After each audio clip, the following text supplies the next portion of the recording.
Sister Nivedita ইউনিভার্সিটির উদ্যোগে উদ্বোধন হলো থার্ড ন্যাশনাল মিডিয়া কনক্লেভ। এবছর তৃতীয় বর্ষে পদার্পণ করল এই মিডিয়া কনক্লেভ। এই কনক্লেভে মূলত বিভিন্ন রিসার্চার্সদের আমন্ত্রণ জানানো হয় তাদের রিসার্চ পেপারস নিয়ে, যাতে করে নতুন রিসার্চ ডকুমেন্ট তৈরি করা এবং নতুন জেনারেটিভ রিসার্চের জন্য কাজ করা যায়। বৃহস্পতিবার বিশ্ববিদ্যালয় প্রাঙ্গণে এসএনইউর কো চেয়ারপারসন প্রয়াত মৌসুমী রায়চৌধুরীর প্রতি শ্রদ্ধা জ্ঞাপন করে ন্যাশনাল মিডিয়া কনক্লেভের সূচনা হয়। 3 দিনের এই কনক্লেভে সামিল হন 42টিরও বেশি বিশ্ববিদ্যালয় এবং 90টির বেশি রিসার্চ পেপারস জমা পড়েছে বলে জানান কনক্লেভের কনভেনার অরিন্দম বসু।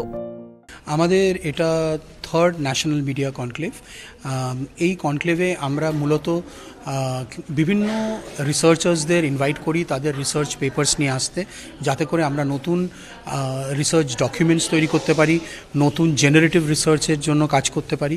আমাদের এবারে থিম ছিল মিডিয়া কমিউনিকেশন আর শিফটিং প্রফেশনাল কোডস।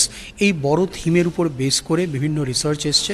আমরা খুব আনন্দিত যে আমাদের কাছে 90টার বেশি রিসার্চ পেপার্স এসছে from across the country. Over 42 universities and colleges আর পার্টিসিপেটিং, যাদের রিসার্চার্সরা এসে পেপার দিয়েছেন এবং যারা আজকে এই 3 দিন ধরে পার্টিসিপেট করছেন। এছাড়াও আমাদের 3টে প্লেনারি সেশন ছিল। প্লেনারি সেশনে আমরা 3টে ইম্পর্টেন্ট টপিক নিয়ে আলোচনা করেছি। একটা হচ্ছে মিডিয়া ডেমোক্রেসি, সেটা আজকের দিনে সাস্টেনেবল কিনা।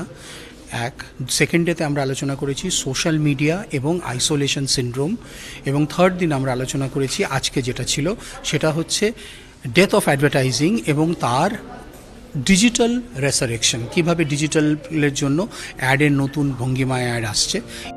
সেন্টার ফর কর্পোরেট এবং ক্যারিয়ার অ্যাডভান্সমেন্টের সঙ্গে যৌথভাবে এই কনক্লেভের আয়োজন করেছে সিস্টার নিবেদিতা ইউনিভার্সিটির জার্নালিজম এবং মাস কমিউনিকেশন বিভাগ। ন্যাশনাল মিডিয়া কনক্লেভের এই বছরের থিম ছিল মিডিয়া কমিউনিকেশন এবং শিফটিং প্রফেশনাল কোডস, অর্থাৎ মিডিয়ার দুনিয়ায় শিক্ষানবিশ এবং পেশাদারিত্বের মধ্যে সংযোগ স্থাপনের উদ্দেশ্যে এই কনক্লেভের আয়োজন করা হয়ে থাকে। এই কনক্লেভে যোগ দেন বিশিষ্ট মিডিয়া এডুকেটেডরা। উদ্বোধনী অনুষ্ঠানে বিভিন্ন সম্মানিত অতিথিদের সংবর্ধনা জানানো হয় এবং এই সেমিনারের মাধ্যমে অংশগ্রহণকারী পড়ুয়ারা ভবিষ্যতের দিকে আরও এক ধাপ এগিয়ে গেল বলেই মনে করা হচ্ছে। ক্যামেরায় সঞ্জীব চক্রবর্তীর সঙ্গে শুভজিতের রিপোর্ট, ক্যালকাটা নিউজ।